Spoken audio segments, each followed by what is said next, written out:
All right, we are out of time. What that means is today is um, today's the 26th. 29th is the final conclusive day of the trial, and at which point I will know my fate. I promise you, this is the most important trial date or release in my life. I am very much looking forward to putting this whole matter behind me. Win, lose, tie, whatever, it doesn't matter. I know it's going to be over, and I'll be able to know where I stand and where the courts stand as far as a human being's right to defend himself against accusations that are not true and are the definition of why the U.S. Constitution as well as artificial intelligence are such an important part in the defense of illegal and non-conforming narratives. When it comes to, I have some really awesome workers doing some work on the house, and it really goes to the spring is here, life is awakened, Dan is back, Dad is back. My goal is really to display, oye cabrón, like I say some very interesting things, but you have to actually understand what I'm saying. And I do. I find that my humor is misunderstood because if you say, oye, cabrón, unless you're, un persona que comprende español and mexicano, está muy difícil con otras personas con hablas español perfecto. Y yo no bueno hablas español, es no mi idioma perfecto. But I do understand cultural differences, and the main cultural differences that we're dealing with when it comes to my channel is that we are all human beings who have access to the internet and can either confirm or deny the things that I say. And when it comes to the content, every other YouTuber that you watch, they talk about stories about other people. They talk about the news, they talk about sports, there are pundits and things like that, but very few of them take the chance to actually discuss what role do they play in the current events and the aspects of their life that they want to affect. So for me, a good example is the telephone. The cell phone that just buzzed in my pocket, let's see.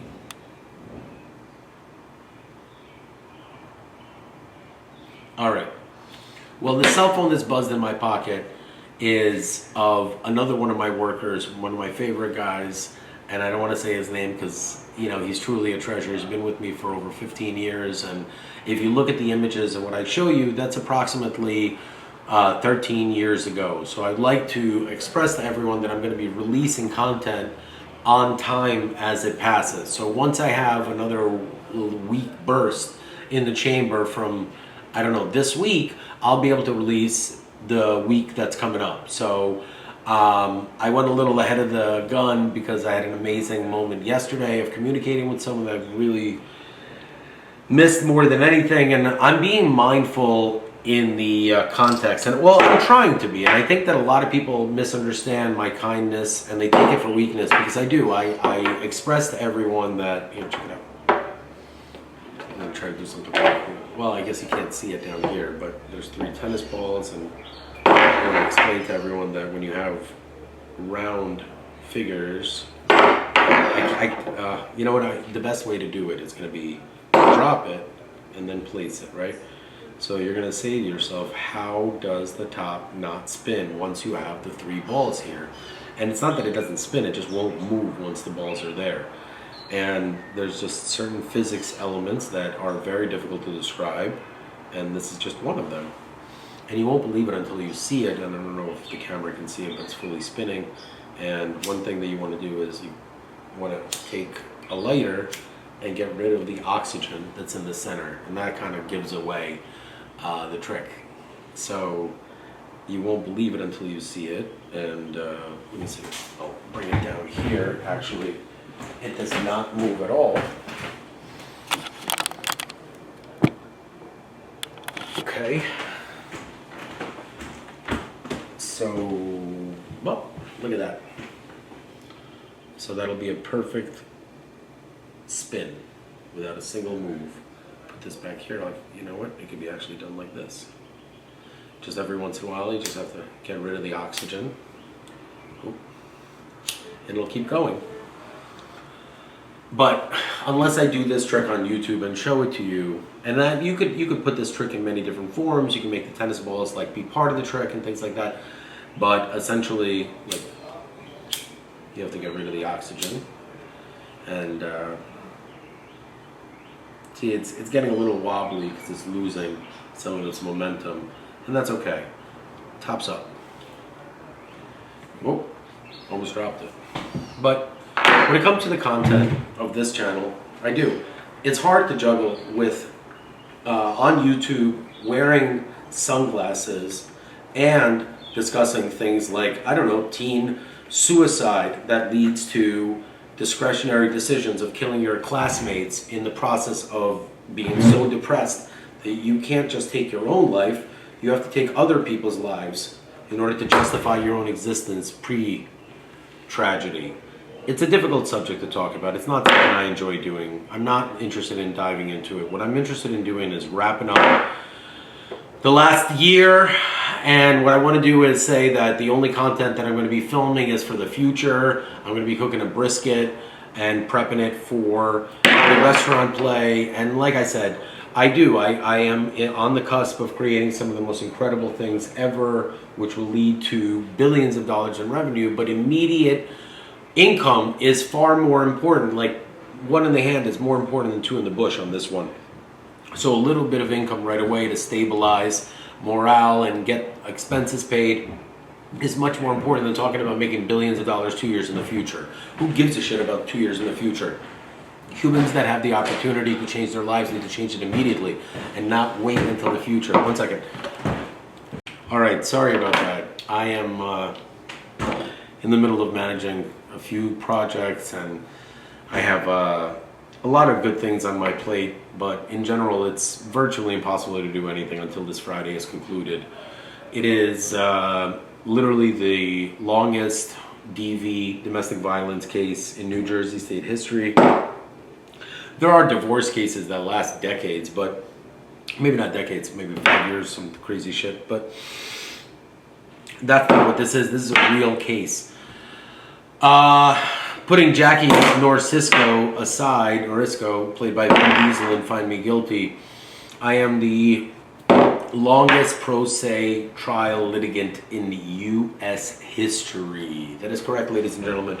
I also hold the record for the shortest win by a pro se litigant, 82 minutes, I believe. I'm waiting for the transcript. Got a lot on my plate. Essentially, all the confusion, all the pain, all the headaches, and everything starts to end on Friday. It's not going to end right away, but with the conclusion of this trial, I can finally just say, hey, this is what happened. This is what happens when you can afford to buy your way out of something. This is what happens when you're a good person and you're at the mercy of the courts that are truly designed not for the best interest of children, but for the best interest of themselves. You see, with me, there's a massive motivating factor. I'm the guy that put Bob Menendez in prison. So there are a lot of people that are friends with Bob Menendez, like Judge Esther Salas, like 18 other judges or so, that are instrumental in having me isolated, separated, and illegally alienated from my children as a form of controlled response and retaliation, all in an attempt to have me silence and not film this content. This content sounds like a crazy person talking inside of a microphone all by himself. But in reality, what you're watching is the most that any single human being without money or assistance from anyone else has been able to create over the last 6 years.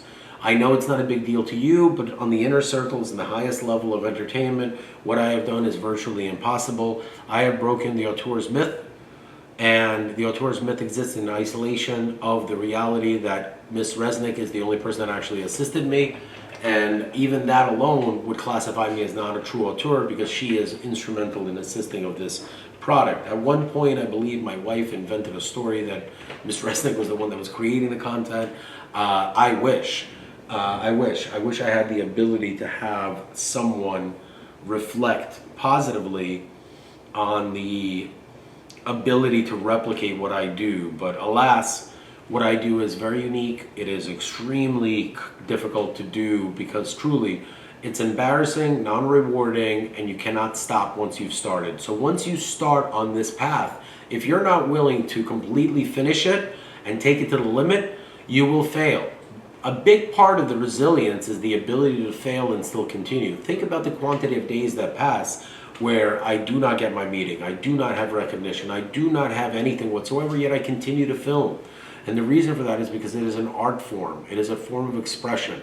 It is one of the most truest, purest forms of entertainment created by one human being to express himself and his pain, his angst, and everything else that's imaginable to the rest of the world and say, I no longer am at the mercy of pharmacology. I'm no longer at the mercy of my ex-wife. I'm no longer at the mercy of any relationships that I simply don't want to be in. And that is a big problem for many, many strong individuals such as myself who find themselves in these endless friendships and relationships that they don't want to be in. They just want to say to themselves, look, I like you. I do. I just need to move on or be able to take a walk without thinking about you. And one thing that a lot of people can't comprehend is that one reason why I have such a clear thought pattern is I've never been on social media. When you think of what do other people think, what are these celebrities are doing, what are these athletes doing, I don't have any of those thoughts. I don't have a single thought about what my neighbor is doing. I don't think about I barely even think about what my family is doing. And one thing I want to remind everyone is that as I try to really take the leap of faith and embarrass myself by saying, look, whether or not you believe me or not, I and my family can stake claim to the truest and closest human being to make a public claim to killing Adolf Hitler. There's never been a single person be like, listen, my grandfather was part of the team that killed Adolf Hitler. I've never heard of anything like that. And if there is, that's great. They keep it in very small circles, and most likely my grandfather knew this person if it was true, and if it's not, then I don't know what to tell you. But even that alone can easily be proven. My aunt will be the first person I'll tell you, look, Daniel is right. Like he exaggerates and makes our grandfather or our dad seem like a mythical character, which is not the way he was. He was a diminutive, very short, really soft-spoken man. And remember, when you're meeting a war hero at the end of his life, these human beings have already done more than enough that they need to do for our society to justify not only their existence, but the reason for why they don't give a fuck. A war hero has seen his brothers and friends die in front of them. Their perspective on life is very holistic. That whole Buddha, transcending, they did that a long time ago. And they're able to understand that every day above ground is a beautiful day if you want to live. If you don't, there's another war being fought somewhere. You can go ahead and take your ass there and most likely be killed by making worse decisions that you have to sign up for a war during a time of peace. But if you want to prove a point to either yourself or some mythical creature known as a parent that doesn't love you, go ahead. There's no shortage of armies, cults, and corporations that will gladly take advantage of your inability to distinguish between a dangerous scene and a job. And I say that because my grandfather truly was an inspiration to me and continues to be this way. And he was always an inspiration to my father, who was always talking about how he wants to be more like the other guy. He wants to be a lot more like his father. He has a very hard time in the normal society of the difficult decisions that need to be made and the general scope of the ramifications of making a mistake. Like, one of the things that has really taken me a long time and I still won't get over is that no matter what I say or do, I'm called an idiot, I'm called a bad father, I'm called dangerous, I'm called problematic. It doesn't matter. So even if I show you, look, this is me, I'm a really loving human being, this is just the start of what I am, you won't even believe what was going on when everything happened. And for my wife to be able to do that, that's a sick human being. That's a person that needs help. That's not a person that I can't fuck with that. Meaning I can't even have a conversation. That's a sick person. That's a person that would say sweetheart, you need help. You need help. I filed a restraining order to try to get her help. And I said that she needed anger management and psychiatric evaluation. I was under the impression that I would get a chance to speak to her, things would calm down. I didn't think that she was just going to invent a bunch of stories and be supported by people who literally are watching her deteriorate. She's in a mental state that's really, really sad and weak, and her family continues to pay for lawyers and support her and say that her husband, I'm not even her ex-husband, her husband is for the last 8 years, I've said, hey, listen, there's something very seriously wrong. We need some assistance. I need some assistance. Every single time I mention something, it's crazy pushback. In the meantime, I get kicked out illegally from my house. I get everything, and I make the transition and the transformation to say, look, whatever you thought was wrong with me, I'm even willing to live in pain on a daily basis, literally with a pain in my ass, just so I can say, I think I look better, I feel better, I don't smell better. I'm not a smelly person. I kind of like the way I smell. I'm one of those people. But I've had BO before. It's pretty gross. My dad was always whatever. He's a good guy. He just really taught me the importance of male grooming and the importance of never feeling comfortable as a man. And I know that sounds really silly, but men in general, in my opinion, really need to care for their hygiene a lot more than women. I mean, they both do, but male hygiene is just one of those things that is somehow associated with homosexuality. I'm not really sure how that happens, or if you just have a closeted like whole group of gay dads that want to pretend that like smelling good and looking good is somehow attributed to homosexuality. If you're watching this at home, please understand the only thing that is attributed to homosexuality is having sex with members of the same sex. Anything else is just human beings that are making a huge mistake by publicly disclosing their private associations with sexualized elements. So if like a man is dressed really well and you call him gay, you're obviously thinking about having sex with him. Trust me. I am a heterosexual man that has dressed well and I've dressed poorly, and when men make comments like that, 9 out of 10 times those men are actually closeted bisexual. They're actually not homosexual, they're bisexual, and their bisexuality and fluidity or lack of confirmed sexuality causes the majority of the issues that they have in their lives. But to be able to stop that, you need a support system that loves you, respects you, and allows you to fail. Because making a change such as, hey, coming out of the closet is not something that is supported by the majority of people. See, I came out of the closet as a federal agent, and look at the way people reacted. People didn't give me a chance. People didn't, and I saved the country via proof that everyone that is doubting me knows is true. So, like, can you imagine being Freddie Mercury and saying, guys, I might be gay, but I sing really well, and I'm a kind person. And unless this person is dead, you're not going to give him a chance. And this is Freddie Mercury we're talking about, because I remember as a child, all that people were obsessed with is the fact of his homosexuality and the fact that he had AIDS. Guys, Freddie Mercury has also one of the best voices in the history of humanity. His personal sexuality or how he passed away should never be a part of a conversation when it comes to his talent and his music and his ability to transcend vocals. His octave is literally one of the best in rock, if not the best. And to be able to really do that on a live stage while the world is laughing at you and your sexuality is at the tip of everyone's tongue, it's not only brave, it showed me what real courage is. It says, here's life, here's death, here I am world, I am Freddie Mercury. And his real name is Farid, something like that. And the name is brilliant, and his art is brilliant, and what he did in private is his fucking business. And it is the glorification of private sexual preferences by human beings who are not comfortable themselves sexually, which is what causes our humanity to lose brilliant talent like Freddie Mercury.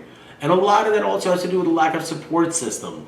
And when it comes to Guns N' Roses, there's a reason why Axl Rose is alive. Because Axl Rose has Slash, Saul Hudson, really great friend and a brilliant producer, even better talent agent, and an even better friend.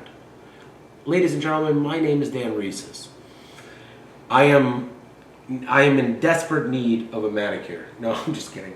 A lot of workers, that's why I'm looking around. I guess you can't hear them anymore, but spring has sprung. It's time to move on with your lives. It's time for me to move on with my life. I have a brilliant, brilliant future ahead of myself. And whether or not I fail or succeed, I am going to do it live. I am going to work my ass off. Like Bill O'Reilly says, I'll do it live!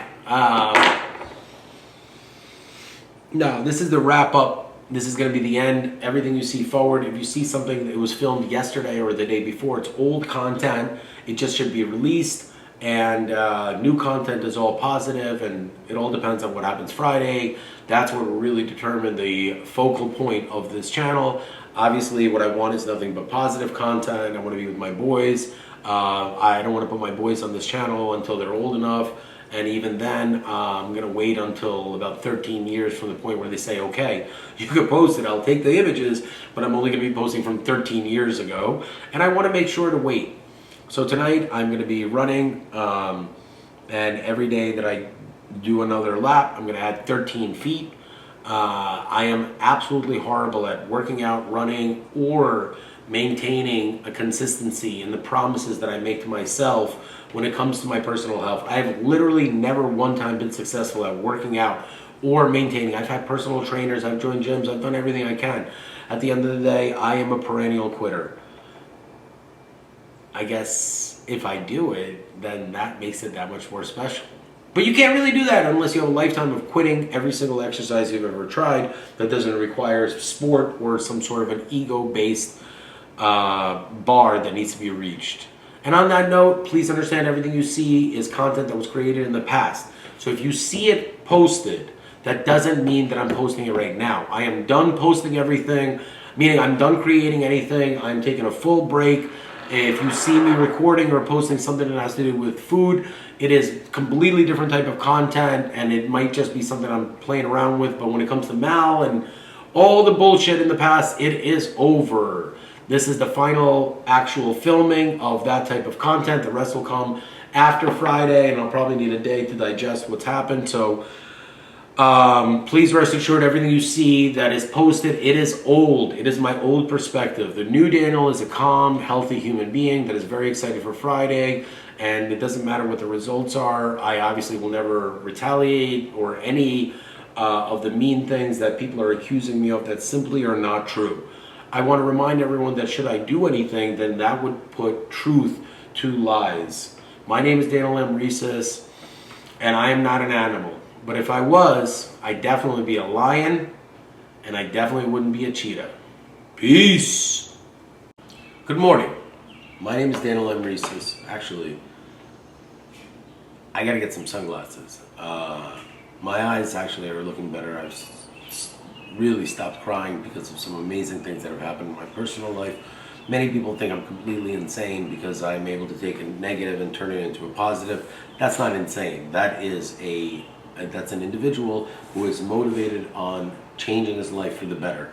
If you think that's insane, give me a chance. Let me put my sunglasses on. I'll show you insane. All right, now that we're back, I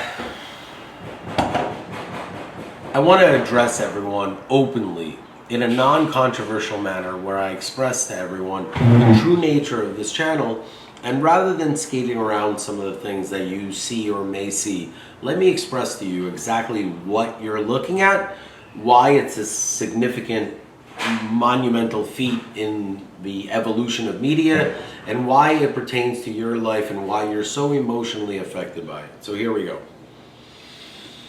There is something in the world. First off, let me explain to everyone. I am a non-college graduate. I am not in the media business. I am not in the film business. I am an expert in watching movies. If watching movies was some sort of a skill, I would claim to be an expert in it. I have seen more movies than almost any human I've ever met in my life, and my retention capacity, which in layman's term is my ability to remember the movies and then reference them in real time, also known as movie references, I believe I do better than any human being I've ever met in my life, or seen a character thereof. For example, every single title, every single pick, every single tile, it is created by me.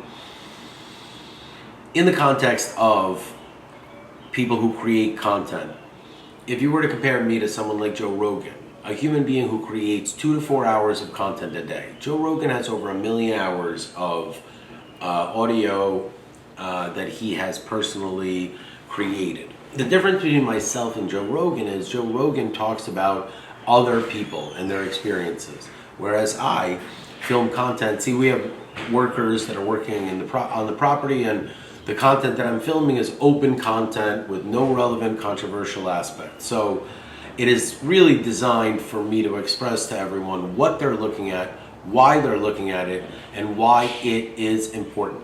Here we go.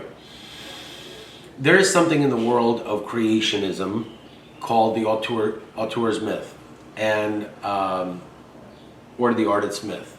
And what that is the idea that a human being who is the director of a movie or even the president of the United States is solely responsible for the way the country is going or how good the movie is. And the reason why it's such a significant myth is that myth allows both Hollywood and politics to perpetuate the idea of one single individual being able to make a change. If you watch Barack Obama become president and the country barely changed, if not became considerably worse, then you'll clearly understand that the concept of change being associated with one human being, you're pretty much setting yourself up for failure. Now, the reason why I say that is because the expectations are impossible to meet, because no human being can ever actually stake claim to monumental changes within the U.S. government, except for myself. The work that I do on behalf of the U.S. government and the Office of the President of the United States is by far the most important.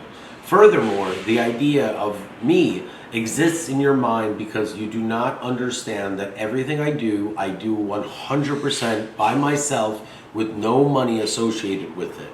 That is what a true auteur is.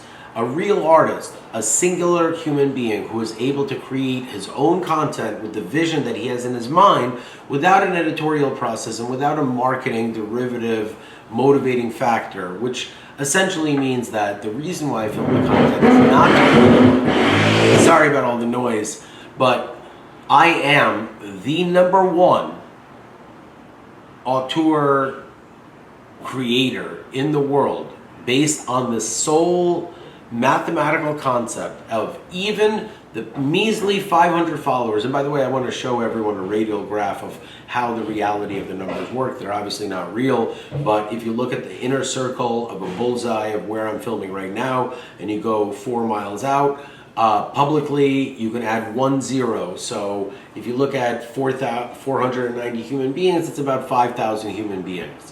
When you look at the circle on the outside of that, which is about 25 miles of a radius, you could add another circle to that. That's about 50,000 people watching on private and things like that. And then there's a 100-mile radius, and we haven't gone national yet. We are just in the North Jersey phase of this entire thing. And a lot of that has to do with my inability to film content if for some reason I'm ever recognized. So my goal is to lose followers on Instagram and maintain a very narrow audience base of about 200 people that are following me on YouTube. And that's it. And the reason for that is because the concept of being able to create the content by myself, it's very difficult to imagine any more than 200 people actually watching. Or, oh, there's a door, just 1 second.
Thanks.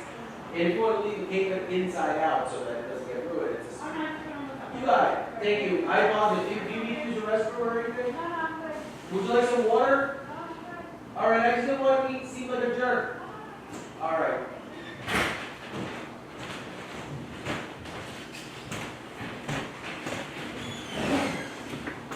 All right. So, as you can hear, people are really not understanding of other people's rights, communications, and things like that.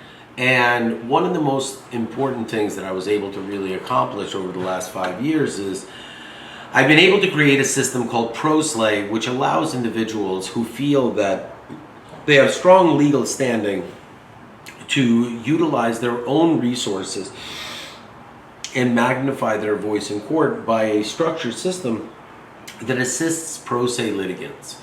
My system and business model really only works on, I don't want to say innocent people, I don't want to say right people, but it's not the type of a business that if you find yourself in a conflict and you know that you have some liability or issues in the matter, ProSlay would not really work. Why? What you're doing is essentially using your entire life and the fact that you're a good human being, have no history of this type of activity, as well as the actual predicated act and everything surrounding it as your defense. When you do that, you expose a lot of things to the enemies. And for example, if you're a human being that's not paying their taxes, it's not possible for you to expose yourself to a conflict of suing the government. So that's just an example of a paradox. So Jamie's having an issue with her landlord, and it's an endless dispute that's been going on since she's moved in.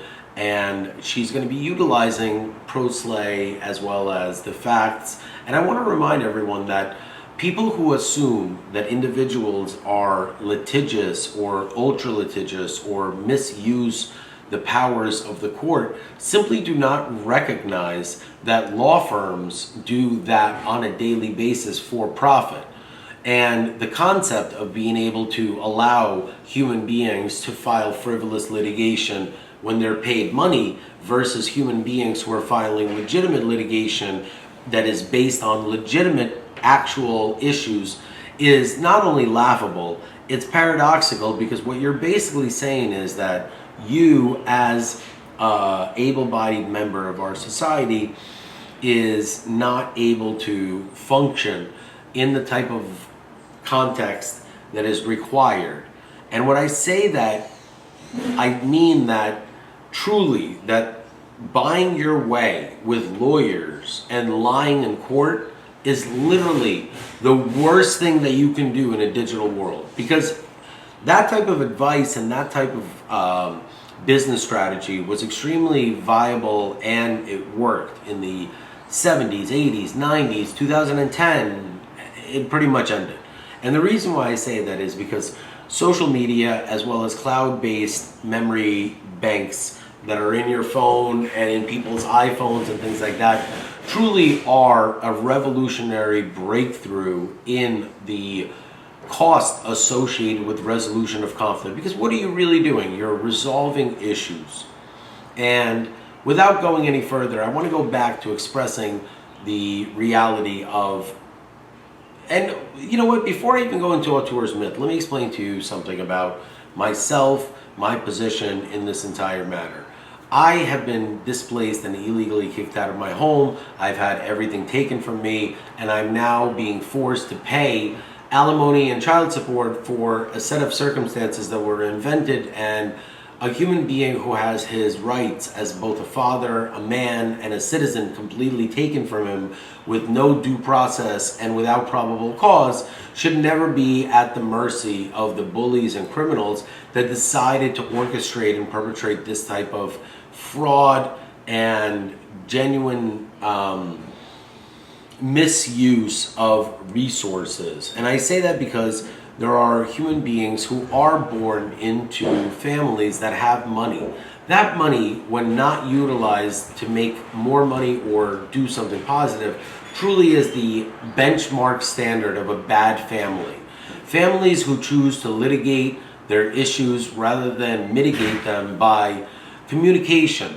For example, when I tried to communicate with my in-laws, my father tried to punch me in the face. I didn't even do anything. I was just sitting there in the kitchen trying to express that, look, I'm a victim of fraud. I've known you guys for 23 years at that point, maybe 24. I don't understand how you could possibly believe absolute strangers over me who has the facts. But obviously I didn't really understand that it was a setup designed to hurt me. And I was hurt. And the reason why I was hurt is because I'm a fool who is continuously working very, very difficult on creating a narrative that's positive for everyone. And I think of myself last. I think of my boys, I think of my in-laws, I think of my wife, I think of everyone, and I thought of myself last to a point where I literally lost myself. And I lost all aspects of who I was as a human being. And the video that I made for Pierce that's one of his favorite songs. It's called Rise Up. I could have done a play with Rise S, Rise E, whatever. I just wrote Reese Up. And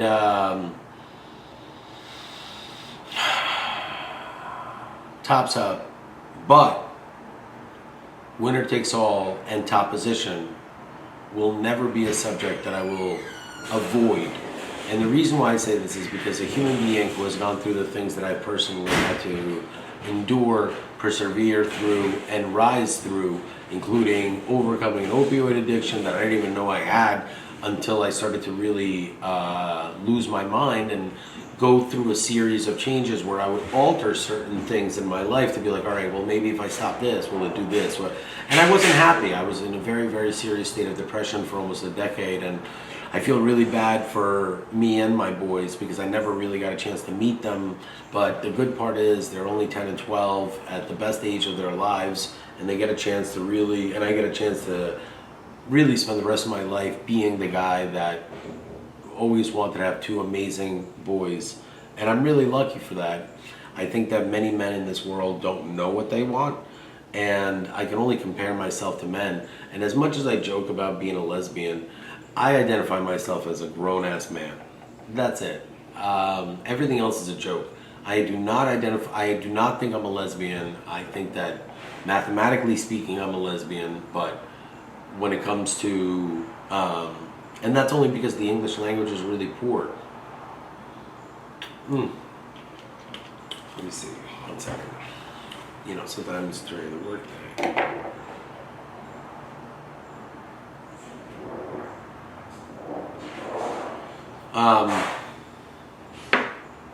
So that being said, I do believe that the worst thing that has ever happened to me, my family, and the rest of humanity is a PCD, personal communication device, which essentially is the benchmark standard for communication.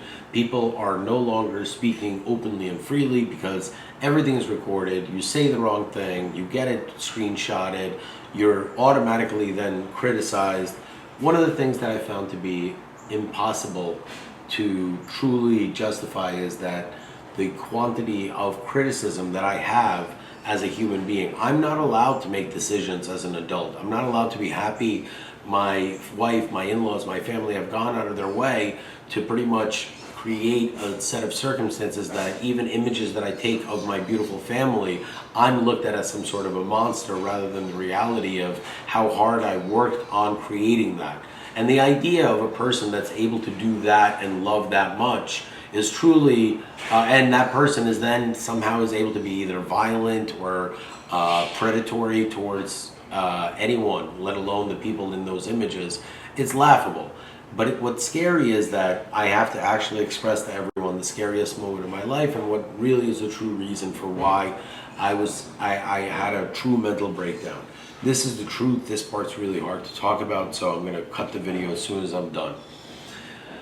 The week that my father passed away, I was told that my son Pierce is no longer eating food and can't process protein. It led to him being hospitalized for a week, at which point he almost died. That means that at that moment, I completely lost my mind. I had to stop filming. Please understand, this is a completely true story. It took me 1 decade to come out of this entire process. At the same time, the stresses of that caused me to go into a complete shock, and I was hospitalized with a very rare form of colon cancer. And everybody survived. That is by far the scariest, most traumatic moment in my life. That is the reason why I lost my mind. I am 100% a federal agent. Every single thing I say is true, plus there's 95% of the things I'm not saying are far more fascinating and will make your head spin or jaw drop or whatever parallel analogy you want to make. But the truth of the matter is, the most mentally breaking moment was when Pierce was sick after my dad died. That caused everything. I just didn't have the balls to say it.